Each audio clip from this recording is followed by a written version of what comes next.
All right, 5 o'clock. Call to order the work session of the East Grand Forks City Council for Tuesday, April 28th, 2026.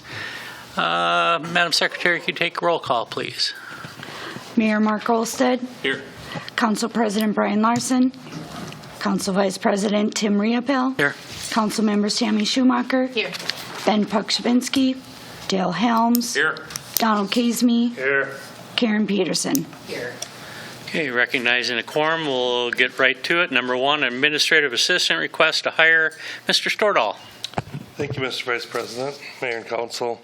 I'm not prepared to discuss it, I guess, tonight. We had interviews yesterday, and we just don't have a selection quite yet, so I'll bring it back at a later date. Sounds good. We'll go to number two, request to reclassify Public Works Foreman from grade 15 to 16. Mr. Huttunen and Mr. Stordahl. Okay, I'll get started. Mr. Vice President, council members, Mr. Stordahl's talked about this at some previous meetings in conversation with the admin assistant position. If you remember back, those of you that were around a few years ago, when Mr. Jeremy King was the public works supervisor, we had a public works supervisor and an admin assistant in the public works department. And with Mr. King's transition over to Parks and Rec, it transitioned into a public works supervisor and a public works foreman model. And we went away with the admin assistant, promoted a lead equipment operator to foreman. And now with the transition again in the department that started happening last summer with some resignations, Jason took a look at kind of department structure and operations and felt strongly we should bring that admin assistant position back. And then subsequent with that, look at the foreman position, who at Mr. Crostew, Josh Crostew, has been performing the position and doing very well with it, with some added supervisory responsibility. And so since he's been doing some of that work, we have modified the job description and had David Drown and Associates, our HR consultant, regrade, rescore the position and recommend whether or not it needed a grade adjustment. And they recommended it go from the current grade 15, one grade up to a grade 16.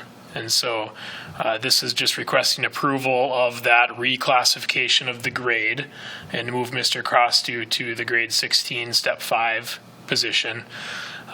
This is a Teamsters job, so that new grade 16 would be recognized in the Teamsters contract. We've reviewed the job description changes and the reclassification with Teamsters, and they've been in agreement with our approach to it. Any questions? Mr. Helms. Mr. Straw, is this in the budget for that? Yes. Okay. Yep. And we're saving money anyway because we're not doing the. We're not hiring the supervisor back, Right. so there is, Okay. yep. Gotcha. Okay, anyone else? Hearing none, we'll go on to number three. Authorize Widseth to prepare feasibility report for 2027 street improvements. Mr. Emery. I'm going to have Jason start it off. Thank you, Mr. Vice President. The most recent citywide bituminous street improvements were completed between years 2015 and 2017. The maintenance projects typically have a life cycle of 7 to 10 years, indicating that it is now appropriate to revisit these improvements. The process begins with preparations of the report of feasibility, which is why we're before you here tonight. And with that, I'll just turn it over to Mr. Emery so that he can give you a more detailed explanation of the process. Okay, thank you, Jason. Yeah, so again, assuming the city's going to want to, look at an assessment project to, help cover some of the costs for these projects. Again, if we're following Minnesota Statute, Chapter 429, the first step in completing an assessment project is really to, complete a feasibility report. And in that feasibility report, we'll put together kind of an estimated total project cost, to come up with an estimated assessment rate. and then kind of outline just kind of the methodology, you know, that's used to calculate those assessments. So the last time we did this, we actually did this project over a 3-year time frame, 3 separate projects, 3 separate bid packages. Made it nice. Just the project maybe wasn't quite as big, but we did run into, you know, with every bid package, you know, you'd kind of come up with different assessment rates and everything. We also ended up in certain situations where, you know, one project, a resident was getting a front benefit, and then from the next project, the previous year, he was almost getting an end benefit, and it just kind of led to a lot of confusion. So I think with this go around, we'd recommend, you know, we bid it as one large project. You know, if it's too large, we could also always extend the completion date out where maybe they can complete it over a 2-year construction time frame. But again, we would get one bid. And I think there too, just with a larger scale project, we're going to get better prices. And then it'll just, you know, again, with better prices too mean better assessment rates. So hopefully just make the whole process go smoother. So I did put in there, especially just for some of the newer council members that maybe haven't been through this before, just kind of a real quick snapshot of, you know, typical assessment process, the various steps. So again, you can see step 1 is to complete a feasibility report. We'd bring that report back. If everything is good, then the council would authorize moving ahead with an improvement hearing. After the improvement hearing, the next step then would be to authorize preparation of plans and specifications. So then we'd receive 2 bids. Once we receive bids, the council has really kind of 2 options you can go there. Maybe 3 options. I guess you could always reject the bids, but so again, we receive bids. So the 2 options really are, you can award the project based on the bid results, and then complete the project so you have all of your final project costs, and then you do your final assessment hearing at the very end. That's kind of option 1. Option 2 is, you know, prior to awarding the contract, you would actually hold that final assessment hearing prior to awarding it. You know, that way too, I think if you get any residents, whatever, that are going to contest the, you know, the assessments, you can kind of maybe deal with those ahead of awarding the project. Again, I think a lot of it is just making sure that some of that cost doesn't ultimately fall on the city, you know. So, and in the past, I will say, I think option 2, you know, conducting the final assessment hearing prior to awarding has kind of been more of the standard practice.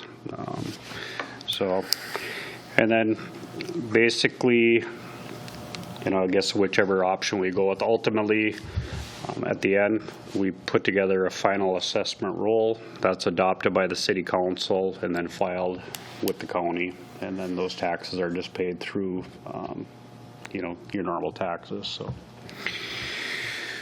So, as far as just the cost to, you know, put together the feasibility report, Reid and I did have some discussions yesterday kind of about that, kind of come up with a little bit of strategy. So I think what I would do is I'm going to put together, well, I guess we call it an authorization for professional services that kind of identify, again, the scope of work, what the cost would be to put together this feasibility report. So I will have that, so it'll be in the packet for next week's council meeting. And then the other thing, you know, maybe could even get some feedback from you, is if we decide to move ahead with the feasibility report. I think the last 2 times we've been through this, our favorite streets, 5th and 20th, have kind of been left out of it because I think they were looked at as more of a total reconstruction versus maybe a maintenance project, seal coat, mill and overlay. So, you know, I get it. I think when Mayor Gander was here, I think the last go around, you know, we were looking at more of a, you know, kind of a maintenance project, probably a little larger scale maintenance project than some of the city stuff. So Reid and I talked about it, and if we wanted to go down that road, I think we could evaluate that in the feasibility report, but I would probably look at separating them so that area has kind of its own cost, its own assessment rate, versus lumping them in with all of the other city stuff, because the work there is going to be much more extreme. So so again, I think would just be something, you know, if we move ahead with the feasibility report, do we want to include 5th and 20th into that feasibility report? And so with that, I guess I'll just open it up for any questions you have. Yeah. Yeah, thank you. What we're talking about here is like on the frontage road along Central Avenue. Is that what you're talking over redoing them? Is that just oil and gravel, or is that actual asphalt again? I don't remember. Seal coat is basically just an oil and rock. And that's what you're looking at doing? Well, it's a combination. We do basically both. We do some seal coating and we do some mill and overlay. Yeah. So typically what we've done in the past, say the streets that were milled and overlay the last go around, typically they would receive a seal coat this time and then vice versa. Jason and I will go out and review all of the city streets and just make sure that, you know, that strategy still holds true. I mean, if one, you know, let's say there was a mill and overlay last time, for whatever reason, still in really bad shape, and a seal coat wouldn't be a good idea, you know, we'd have to do another mill and overlay, we'd do that. But I think it's held pretty true that just alternating those two maintenance operations has worked pretty well. So you're talking of bidding the whole city out to do all the streets? All the bituminous streets. Yeah, right. Yep. Okay. Yep. So it'd be a combination of seal coating and then actually just an overlay, like a 2-inch overlay. Okay, that's what I was kind of wanting to know, because I didn't want to, I was wondering how you're going to pick and choose what you're going to do and not do. That's why because you kind of touched on that. Yep. The other thing I would like to say about that is there any way that we could get the company, whoever does it, is there any way we can get it so that the darn grass isn't growing up through the streets after they're done? Because it seems like the streets that's been done, some of them, the grass is coming up right up through the street, you know? Is there any way that can be taken care of? Yeah. It just looks kind of... Typically before they overlay them, they'll try to clean out those joints and, you know, get that grass out of there. You know, And I'm going to use just right back here on this street, right by the Masonic Lodge. It's horrible on that street, the grass and stuff growing up through them there. I mean, over years, I know it'll get it, but I don't, you know, I don't think we have it in there right after we complete the overlay. Yeah. You know, I just thought maybe there's something they could do to, you know, kill that stuff off or do something so it doesn't come up through there, because it just looks like kind of to me, it looks like a cheap job when it does that. Right. Like Mr. Emery said, like when they first do it, there won't be any of that. It's just that some of these are 7 to 10 years down the road, and now they've opened back up again.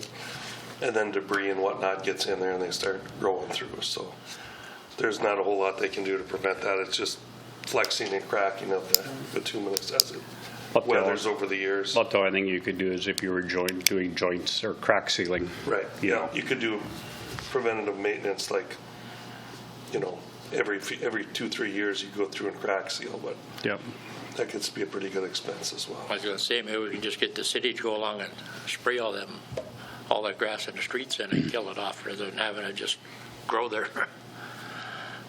Yeah, you could. There'd just be an expense to that as well. Yep. Okay. That's it for me. Okay. Anybody else? Hearing none, I think Mr. Helms had a question for something else. Well, I don't have a question. I want to bring up I have a suggestion or something I'd like to see done, and I've talked about this. I've talked about it with Nancy and a couple other people about, and the mayor knows also, we're getting a lot of calls now with just junk and everything. And frankly, you know, you look at our city, when you come into it, it looks like a dump. I hate to put it that way, but it does. It looks like a dump. There's a lot of places around. I see cars are sitting on berms and just everything all over the city. I was wondering if we can do something to start a city cleanup or something. Look over at the corner of 4th and 2nd here, you know, by the stoplights over there. And then go down the road towards City Shop there. They have more stuff sitting along that berm out there, junk. It just looks like it's horrible. Every road you come in to East Grand Forks, it just needs to get some cleaning done. So I was just kind of wondering if there's something we can put out or send out to the residents or the people and say, hey, let's clean it or you're going to be fined or something. Is that something we're interested in doing? Because we need to do something. Any thoughts? Something we can look into, I guess. Yep, Mr. Vice President, Mr. Helms, we can certainly take a drive around and look at the properties, and certainly would be happy to talk with you about those you've seen. And you know, we have some ability through nuisance to be able to send notice to those properties, ask them to get it cleaned up. Yeah, because isn't there Certainly something work through about that basically means. junk cars? Aren't they supposed to be licensed or something if they're sitting there? Yeah, Got to be some kind of a yeah, something we can do on this stuff because it's bad. yep. So, okay, thank you. That's all I wanted to bring up. Okay. Yeah, Mr. Stordahl. I just have one announcement. So some of you may have seen the Hawk system on the south end of town on Bigland has been flashing off and on the last week and a half or so. It's something that the Water and Light Department have been trying to work on to fix. With no luck, it was on again this weekend. They were out there yesterday morning and thought they had it repaired, and it was blinking again last night. So they went out there and they turned it off for now. They've talked with MnDOT to see if they can come in and take a look at it. So it's on their radar. They are going to come in and take a look at it. They just can't give us a time frame. It could be a week, could be 2 weeks. So for now, we just shut it off. We're placing pedestrian signs in the middle of the lanes out there.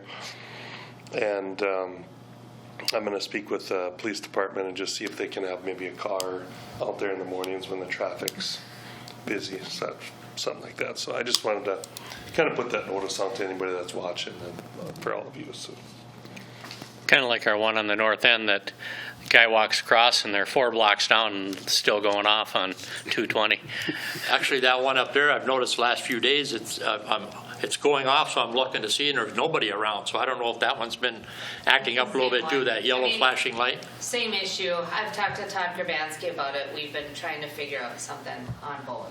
Okay, so, yeah, because I've looked and, geez, there's nobody around. What's setting this thing off? But Yeah, So, you still slow down, but a lot of cars just blow through now because they figure, oh, there's no one around. So well, it is kind of nice when it flashes because it does slow them down on 220 a little bit. Yep. Anything else? Okay, seeing none, do we have a motion to adjourn? Move. By Mr. Helms. Second. Second by Ms. Peterson. All in favor? Aye. All opposed? Hearing none, motion, meeting is closed.